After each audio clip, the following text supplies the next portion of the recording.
हनुमान जी ने फेंकी खुद की लिखी रामायण समुद्र में।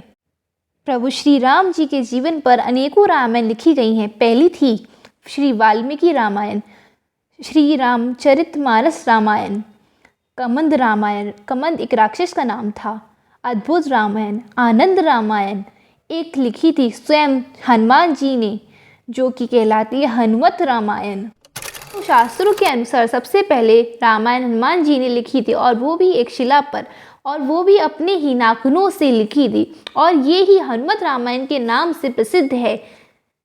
ये बात उस समय की है जब भगवान राम रावण पर विजय प्राप्त करके अयोध्या में राज करने लगे, और हनुमान हिमालय पर चले जाते हैं, और वहाँ वे अपने शिव तपस्या के दौरान एक शिला पर प्रतिदिन रामायण की कथा लिखते थे। इस तरह उन्होंने प्रभु श्री राम का लेख करते हुए हनुमत रामायण की रचना की। कुछ समय बाद वाल्मीकि जी ने भी एक रामायण की रचना की, और लिखने के बाद भगवान शंकर को दिखाने की इच्छा हुई, जिसे वो समर्पित करके अपनी इच्छा पूरी करें। अपनी रामायण लेके शिव के धाम कैलाश पर्वत पहुंच गए। वहां उन्होंने हनुमान जी और उनके द्वारा लिखी गई हनुमत रामायण को देखा, और हनुमत रामायण के दर्शन करते ही वह निराश हो गए। वाल्मीकि जी को निराश देखते ही हनुमान जी उनसे पूछते हैं, आप निराश क्यों हो? वाल्मीकि जी ने बड़े ही कठिन परिश्रम के बाद रामायण लिखी थी, और हनुमान जी की रामायण को देख के उनकी रामायण अपेक्षित हो जाएगी।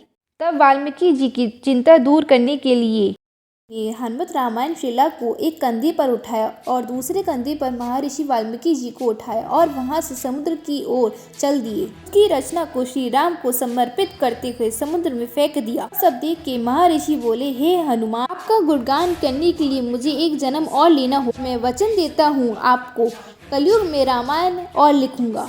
तब मैं यह रामायण आम लोगों की भाषा में लिखूंगा। तो ऐसा माना जाता है कि रामचरितमानस के रचयिता गोस्वामी तुलसीदास कोई और नहीं महर्षि वाल्मीकि जी हैं। हाँ, उनका दूसरा जन्म था। रामचरितमानस लिखने से पहले उन्होंने श्री हनुमान जी चालीसा लिखी थी। हनुमान जी का गुणगान करते ही प्रेरणा से वह रामचरितमानस लिखने में सफल हो पाए। ऐसे महाबली हनुमान जी को मैं प्रणाम करती हूँ। सच्चे भारतीय हो तो मुझे लाइक, सब्सक्राइब और शेयर करें। धन्यवाद।